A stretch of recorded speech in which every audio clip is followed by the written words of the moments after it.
everyone, I'm Swati. In the previous episode, we had discussed about acute mountain sickness. We had Arjun Majumdar, the founder of Indiahikes, with us. He told us exactly why AMS is caused and what are the symptoms and what you should do at the very first sign of any symptom. So today he's back with us and he's going to tell us how to treat AMS and also how we can prevent it and protect ourselves. But before we get into that, I would like to ask Arjun a bunch of questions that I received after the previous episode. Hi Arjun, first of all, welcome back to the show. Thank you for having me in your show again. So Arjun, I got a few questions from trekkers after the previous episode. So let's just clarify those first. Well, the first thing was a guy told me that he's very fit. So his probability of getting AMS is much lower. I mean, is that true? If you're fit, that you're less likely to be hit by AMS? Unfortunately, no, Swati. This is again a misconception which a lot of people have. You need to be fit to do a trek, but being fit has got nothing to do with altitude sickness. Whether you're fit or unfit, you're equally likely to get altitude sickness. Being fit doesn't reduce your chances of getting altitude sickness. Not at all. On the contrary, there is, again, it's got really nothing to do with fitness, but the more fit trekkers can be more prone to altitude sickness, and this is something which will surprise people. That's because the more fit trekkers are generally faster, and because you're climbing through the mountains faster, you're reaching your higher camp a lot quicker than others, so your chances of actually getting altitude sickness increases if you are fit. So this is a little bit of an ironical situation, but that doesn't mean I'm saying that don't come prepared for a trek. You must, but understand fitness has got nothing to do with altitude sickness. You fit or unfit, you're equally likely. So what about age? Does that have anything to do with AMS? If you're older, are you more likely to be hit by AMS? Is that true? Again, this is a bit of a myth. People assume that those who are above the age of 45, 50, they're more likely to get altitude sickness because of their age. It's not true. Okay, thank you for busting those myths, because even I had no clue about these things. So let's dive straight into the treatment part of it. So I remember in the previous episode you had told us that at the first sign of any kind of symptom, headache, dizziness, fatigue, you had told us to alert somebody about it. Now, let's say I've alerted somebody about my symptom. So what is the next step? See, this alertness is the first big thing. It depends on exactly where you are. You have been climbing and then you start feeling a bit of a headache coming on. Now, though in the previous episode I had told you that you can get altitude sickness even without headache coming on or any of these symptoms, but in most situations, 80% of the situations, you will almost have a headache coming along with some of the other symptoms like feeling a little nauseatic or dizziness or just plain simple headache. Now, what happens is when you're climbing up in the mountain, you are also tiring yourself. You are doing a heavy exercise, and this sheer doing this exercise is making you lose fluid from your body. So, in all probabilities, you could be dehydrated. You need to find a water source as soon as possible. Or if you have with your buddies, then you have to borrow some water, at least 1 liter of water. And immediately start on something which we call the 111 test.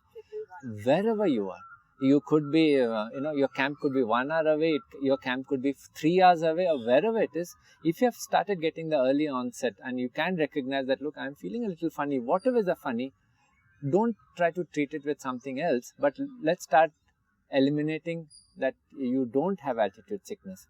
And maybe it's just plain and simple dehydration. So start the 111 test. It's a very simple thing. From your medical kit, take out 1 tablet of Disprin, take 1 liter of water and wait for an hour. Now, if the symptoms are very mild, you can actually start walking and wait for an hour. But I would advise that probably this is the time to take a break on your trek, rest and wait for an hour and see if your headache has totally, absolutely disappeared. Now, if your headache has totally, absolutely disappeared, then it was a simple case of dehydration. Go ahead to the next camp, drink more water, you're absolutely okay. Now, if your headache hasn't totally absolutely disappeared and you still have mild traces of headache, because Disprin will work on your headache, you may have mild symptoms of headache, then there's really no option. You need to start moving down and not going up to your camp. Oh, okay. So after the 111 test, if you still have symptoms, you start descending. You start descending and you call off the trek. Okay. Is there anything else that I can do in terms of medication or something? Now, see, there's another issue here. It also depends on which part of the trek you are in. Suppose these symptoms have come on to you at, say, 11,000 feet, 10,000 feet, then lot can be managed. Because descending is generally very easy. You can come down to 7,000-8,000 feet, say, in a couple of hours. But what happens if you're at 14,000 feet or 14,500 feet and you're maybe 2 days away or 3 days away from the nearest help? Then things can become a little tricky. And what I would advise everyone to do is carry a couple of medications with them. And there are two of them which I would like to talk about.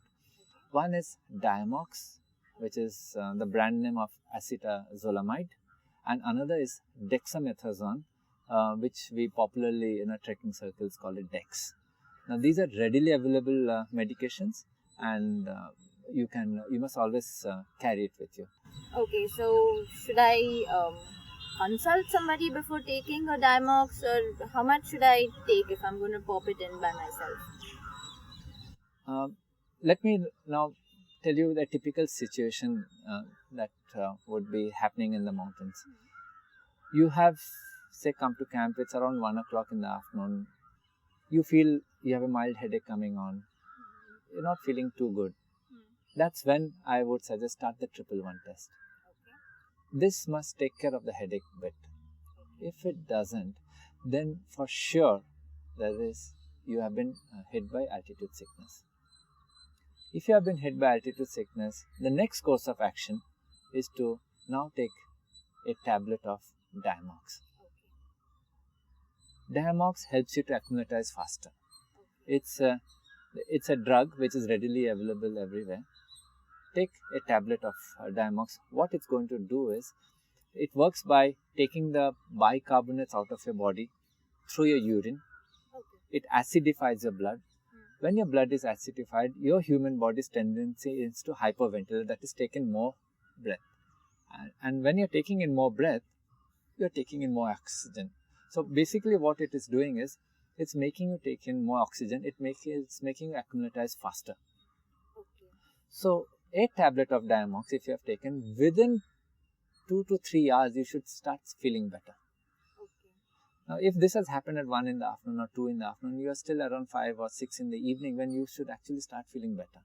And in all probabilities, if the case has been very mild, the Diamox would have taken care of it, you would have acclimatized, and you will start feeling better by 6 in the evening. Arjun, I've heard that there are some side effects of Diamox, like frequent urination and things. So what exactly are the side effects of Diamox? Diamox does have a few side effects, Swati, and the most common one is that you are going to feel a little bit of tingling sensation on your fingertips, maybe on your lips. Sometimes a little bit of water is going to taste a little funny because of that same this thing. But outside that, really, there is really nothing much to worry about Diamox, and these are very acceptable side effects, and really there's nothing much. About the urination, Diamox does make you urinate, and that's a good thing, because anyway you're going to be hydrating yourself. So with or without Diamox, you got to be drinking plenty of water, and you got to be urinating more. And can anyone take Diamox? I mean, it's a sulfur-based drug, so can anybody take it, like diabetic people? Who can and who cannot take Diamox? See, it's widely recommended that you consult your physician before you take Diamox, because it is a sulfur-based drug, and those who are sulfur allergic must not take Diamox. But then I'm going to share my experience with you here. Of all the sulfur-based drug, Diamox is probably the least harmful, or it has the least effect on sulfur. This thing, even if you have a sulfur allergy and you take Diamox, really nothing that serious is going to happen, because here, when you're hit by altitude sickness, the case is a lot more serious. It's a question of whether you're going ahead with the trek or you're not going ahead with the trek, and which part of the mountain you're maybe at 14,000 feet, or where this thing. So I would weigh the two options, and I would go with the option of taking Diamox rather than not, because that can save your life. Now, Arjun, you mentioned that when you're at 14,000 feet and if you are showing signs of AMS, the best thing to do is take a Diamox and start descending. So, what if you don't have enough time to come to around 6,000 feet in one day? Is there a next level of medication? If after 2-3 hours of, maybe 3 hours of taking Diamox, all the symptoms have gone, then you can actually go ahead and finish the trek and, have nothing else happening to you. Now, I come back to the other situation that you are talking about. What happens that even after 3 hours and I'm still finding myself feeling uneasy in the stomach, or, I'm feeling a feeling of heaviness in my chest, or I'm finding breathlessness coming on.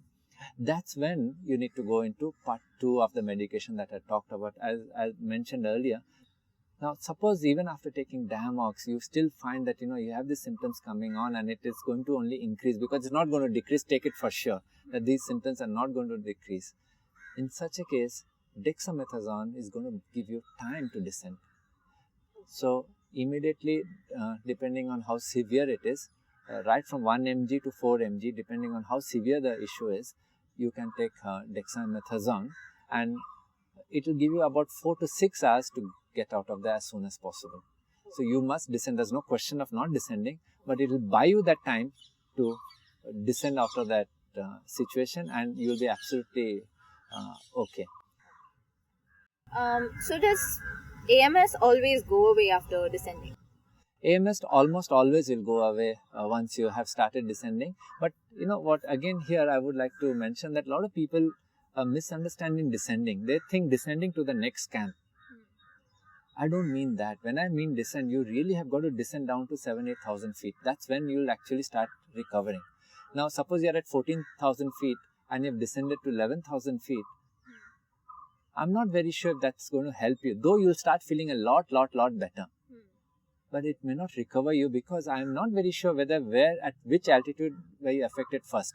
It could be that you had been affected first at 11,000 feet, gone up at 14, started feeling the onset of altitude. Now you're back at 11, you may still get worse. Okay. Though from 14,000 feet to 11,000 feet, you will start feeling better.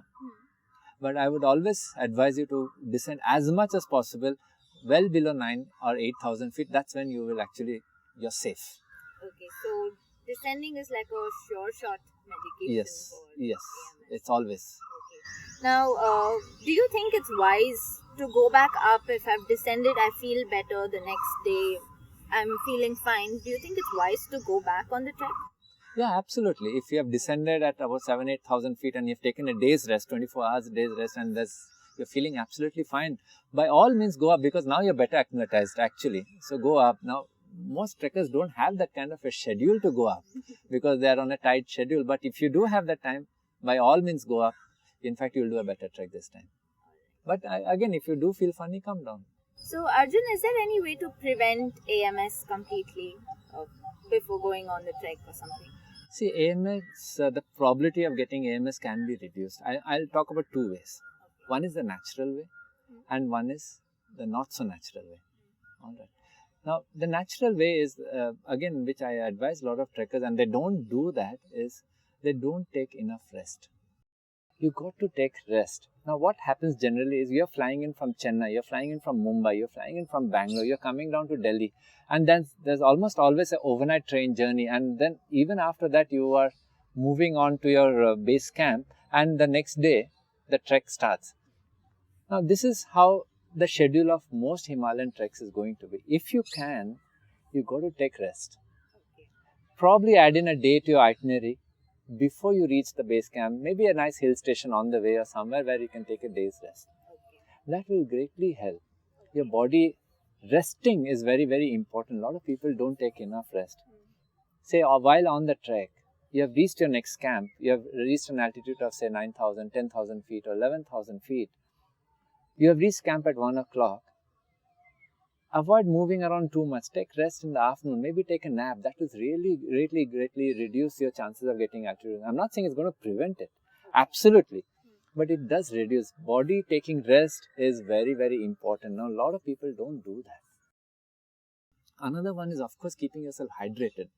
Now, I'm very sad to see that most of our trekkers are not really well hydrated, and believe me, this is really bringing the onset of altitude sickness much faster than what you would want.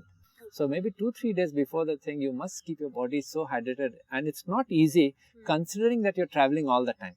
So here, this is something that we recommend all trekkers to do, is to go on a preventive course of Diamox to acclimatize faster. Now, what we suggest is this, very simple. Before you start the trek, say when you're in Delhi, the day before, I would say the day before you reach your base camp, start on a course of Diamox. Take 125 mg or half a Diamox as available in our country. Take half a tablet of Diamox, and every 12 hours take the Diamox. So I would say, if you're following a routine of taking a Diamox at 8 in the morning, then take another at 8 in the evening, and then following morning 8 until you finish the trek. Like finish, go summit climb, and even after the climb is supposed even after the climb is over, because it's a diuretic, it thins your blood, it needs time for you to wean out of Diamox. Being on a course of Diamox will reduce your chances of getting altitude sickness by 80%. This is what we have seen. Yes, this is what we have seen across thousands of trekkers across Indiahikes. And when especially you're on a tight schedule, you're on a tight budget, and you don't get leaves very often, it's a very wise thing to do, is to be on a preventive course of Diamox. So what should I do just in case I'm hit by AMS even after a preventive course of Diamox? I think you have to increase the dosage of Diamox at that stage. Just like how I've said, take a Diamox tablet. Now, even if you're on a preventive course of Diamox and you're feeling the onset of something funny happening with your body, take one full tablet of Diamox, and that should generally take care of the situation. So Arjun, there might be a lot of people, I mean, there has always been a debate about this topic, that I don't want to take medication on my trek. I want to go about it the natural way. So what would you recommend for trekkers who believe that? I think this is being a little foolhardy here. Okay. Being on a course of Diamox is not going to change the trek by any way. You have to put in the same effort to climb. You have got to put in the same, the settings is not going to change. You still will feel the feeling of accomplishment of doing the trek. Lot of people think, this is a very actually an unnecessary debate. If being on a course of Diamox is increasing your chances of making the trek successful, then I think you must do it. It's a modern innovation that has come into the world of trekking, and like so many other modern innovations that have come into the world of trekking, you can absolutely go ahead with it. And those who still choose not to go ahead with it, go for natural acclimatization, which your itinerary allows you, and hope for the best. And if it helps you, great. And in all probabilities it can and it must, then nothing wrong with it. Okay. Arjun, I have one last question, because a lot of trekkers ask me this, about why we tell them about acute mountain sickness, why it's important to know about it. Because many trekkers tell me that it scares them to even have information about this, and they're constantly thinking of all these symptoms when they're climbing. So why exactly is it important to know about it? See, altitude sickness or AMS can be fatal. When oxygen is low, higher up in the mountains at 14, 15,000, 11,000, 12,000, and you really don't have to climb that high to get hit by altitude sickness. And if you can die, please, it's better to be a little scared and worried rather than, not know anything about it. Information is the biggest asset that you have, and this is nothing but information that I'm giving you. So ignorance is not really bliss. Not at all. You can die in the mountains. And scores of trekkers do die in the mountains because of altitude sickness, even quite unaware that they have been hit by altitude sickness. Thank you so much, Arjun. Well, Arjun just told us about how exactly we can treat acute mountain sickness and also how we can prevent it. He spoke about going about it naturally and with medication. In the next episode, he'll be here again to talk about HAPE and HACE, which is high altitude pulmonary edema and high altitude cerebral edema. These are all very important topics that you cannot ignore, especially if you're going on a high altitude trek. So if you want to know more about anything, just write to me on trekwithswati@indiahikes.in, or you can drop a comment and I'll get back to you. Thank you for joining us.